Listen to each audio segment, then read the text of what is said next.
Alhamdulillah, wa salatu wa salam ala rasulillah wa ala alihi wa sahbihi wa man wala. Notre sujet est toujours la morale. Morale ou éthique, pour nous, il n'y a pas de différence notoire entre les deux notions. Cette morale repose en premier lieu sur la révélation, avec ses deux strates. La première, c'est le Coran, qui est la parole de Dieu lui-même. Et le deuxième aspect de cette révélation, c'est la sunna du prophète, sallallahu alayhi wa sallam. Puisque notre tradition repose sur une parole de Dieu, mais également sur un exemple concret, celui de Muhammad sallallahu alayhi wa sallam. Un livre, une personne humaine. Des enseignements divins, une incarnation humaine dans la personne du prophète sallallahu alayhi wa sallam. Qudwa, un exemple concret, un exemple constitué de la même substance que nous autres. Et donc c'est un exemple daté et situé et donc accessible. Et nous avons dit que, avant même que Dieu nous demande d'être conforme à la morale, il a déposé en nous tous les éléments de la morale. C'est-à-dire que la révélation ne fait que révéler ce qui est inscrit en nous comme valeur morale. Et donc la révélation, elle révèle en nous notre prime nature. La révélation essaie de nous réconcilier avec notre perfection initiale et primordiale. Et donc le progrès moral, à ce titre, est un retour à l'origine. Le progrès n'est pas devant nous. Le progrès moral et spirituel, il est derrière nous. Contrairement au progrès technologique et civilisationnel, qui lui, par contre, est linéaire. Le progrès technologique, le progrès scientifique, etc., il est devant nous. Mais le progrès spirituel et la transcendance, l'élévation spirituelle et morale, on l'a laissé derrière nous. Et donc le Coran vient nous rappeler ce qu'on a perdu quelque part. C'est pour cette raison que le Coran s'appelle dhikr. Il nous rappelle quelque chose qui a été déjà déposé en nous et que les textes qualifient de l'fitra. Le Coran, il nous réconcilie avec cette fitra qui est déjà créée. Et donc le Coran appelle à une morale universelle qui est déjà là. Le prophète n'a pas inventé une nouvelle morale, mais il est venu pour la parfaire. Je suis envoyé pour parfaire la vertu, pas pour l'inventer. La vertu, elle est connue de tous. Sauf que le Coran a donné les moyens d'y accéder. Donc la différence se situe non pas uniquement au niveau de la connaissance de la vertu, puisqu'elle est connue de tous, mais de la réalisation de celle-ci. Nous comprenons dès lors que toute pratique spirituelle et cultuelle qui n'aboutit pas à un perfectionnement de la morale est une pratique inachevée. Inna salata tanha anil fahsha'i wal munkar. La prière nous aide à dépasser notre turpitude. Le jeûne également, c'est une domestication des instincts et des pulsions. Et donc le culte, il a aussi une valeur pratique qui nous aide à réaliser la morale, qui est le but pour lequel notre prophète sallallahu alayhi wa sallam a été envoyé. Et nous avons également souligné que les textes contiennent des passages principiels universels. On appelle à la justice, à la bonté, à la bienfaisance, d'être droit, d'être juste, etc., de ne pas transgresser les biens et les vies des autres. Et puis, parallèlement, il y a des textes qui traitent des questions pratiques et ponctuelles. Et c'est l'objet de le-fiqh, qui consiste à interpréter des lois éthiques et morales en fonction des individus et des situations. Donc la morale admet un volet universel et une traduction à des situations données. La pudeur est un principe Mais ces déclinaisons culturelles et sociologiques dépendent des situations et même des personnes. Parce que la pudeur, elle peut aller jusqu'à un rapport intime de la personne avec lui-même, avec son corps, avec son environnement, etc. La justice également, la dignité humaine. Il y a des valeurs morales, il y a des lois morales. À ne pas confondre la loi morale, qui est l'objet de le fiqh, et les valeurs morales, qui sont des permanences universelles applicables à toute situation. Et même au niveau de la morale ponctuelle, elle peut être dans son détail un moyen d'universalisation. Par l'extraction, à partir de la morale individuelle, on extraire un principe universel. Donc de l'universel, on peut partir à une interprétation ponctuelle, et du détail coranique et prophétique, on peut l'universaliser par le qiyas, l'istihsan, etc., etc. C'est un travail intellectuel. Donc, la morale, c'est aussi une affaire de rationalité et d'intellectualité. C'est un instinct, c'est une nature, mais également, c'est une rationalité également. Parce que la morale doit réaliser le maslaha, doit être sensée, doit être... Donc, il ne suffit pas de vouloir faire le bien pour faire le bien.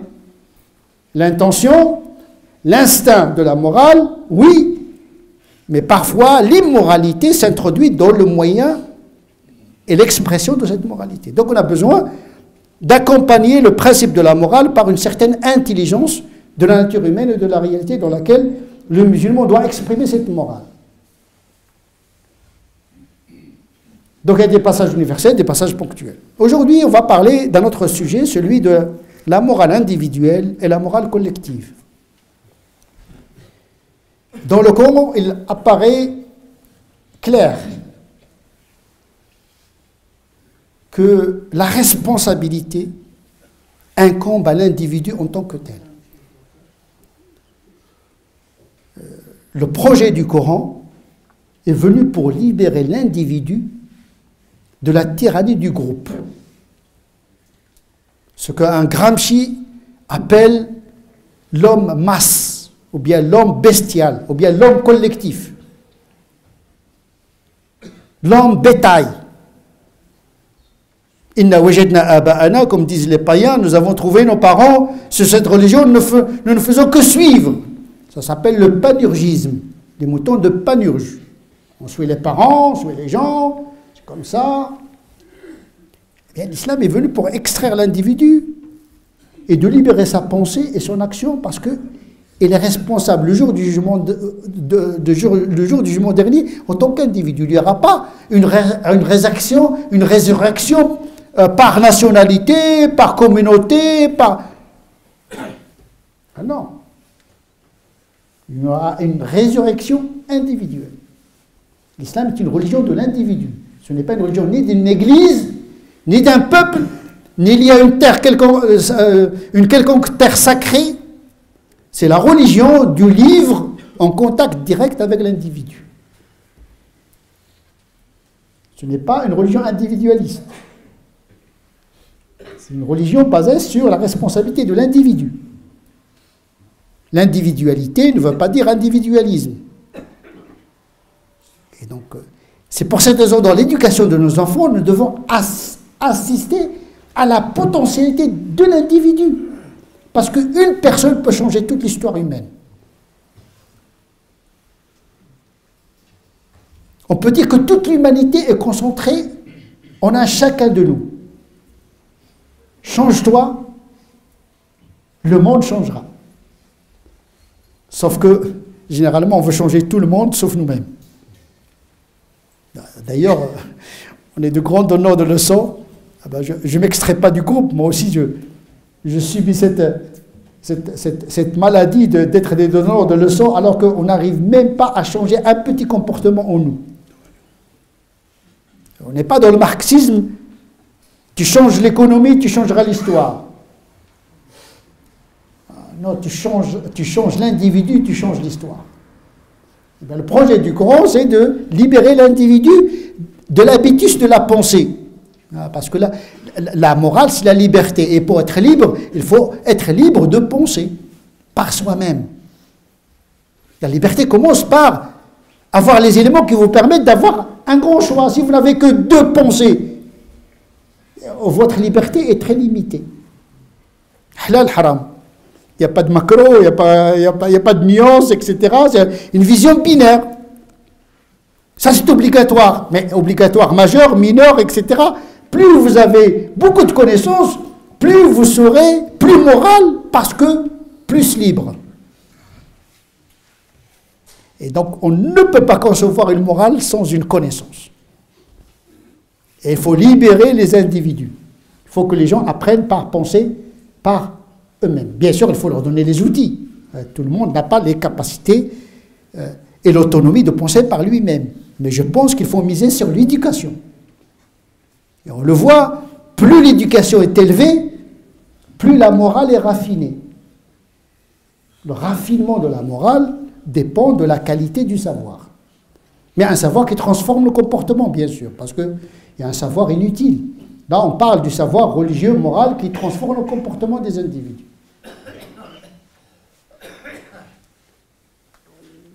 Le Coran dit chaque âme est responsable de ses actes. Donc chercher les causes à droite, à gauche, comme le font beaucoup de musulmans aujourd'hui, qui expliquent leur malheur par le racisme, par l'exclusion. Oui, tout cela est vrai. Mais c'est une raison de plus de trouver les forces de changer la situation. Sinon, on va transformer toute notre vie en une pratique lacrymale, en train de pleurer tout le temps, sans agir sur notre destin.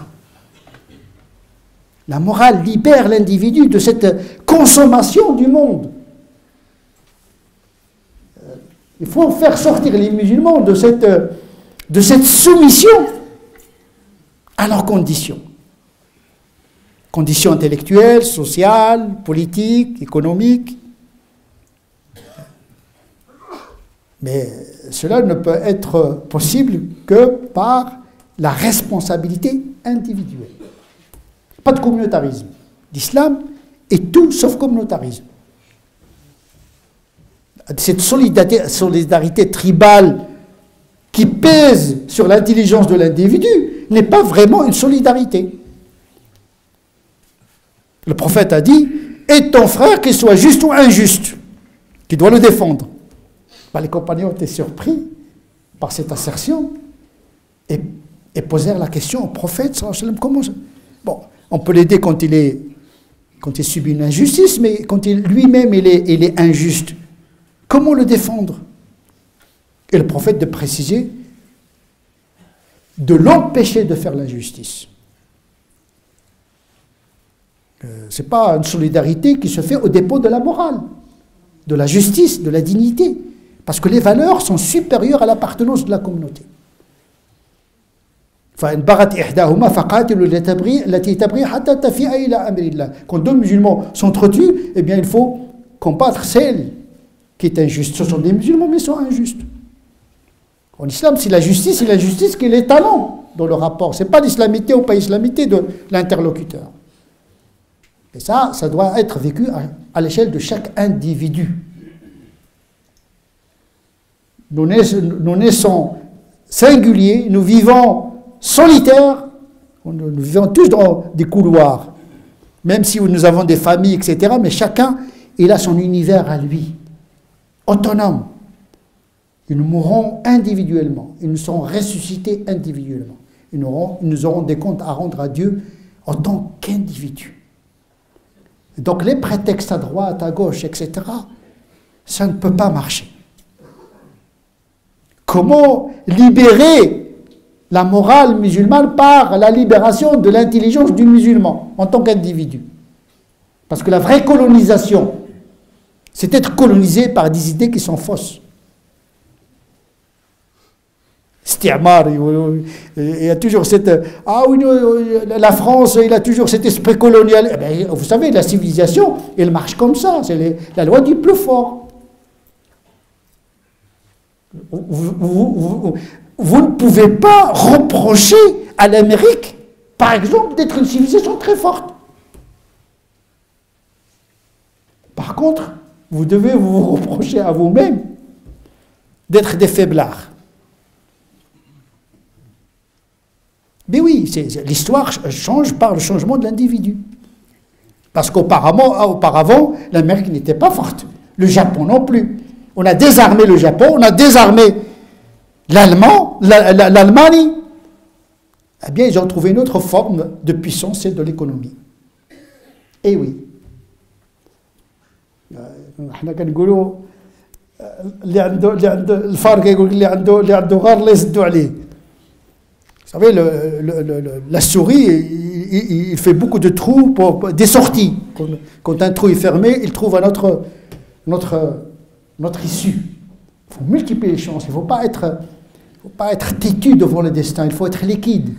Comme l'eau, quand il y a un obstacle, par fluidité, il le contourne. C'est ça la force du destin que doit mener le musulman. Il ne doit pas être têtu en train de cogner le mur, mais de le contourner et de chercher la solution ailleurs. Inna Allah la yughayyiru ma biqawmin hatta yughayyiru ma bi anfusihim. C'est changer les individus pour que l'état collectif soit changé, pas le contraire. Bien sûr, il y a d'autres thèses qui considèrent que la morale individuelle est déterminée par la morale sociologique, ce qu'on appelle le déterminisme sociologique de Durkheim, qui est le théoricien de la morale laïque républicaine.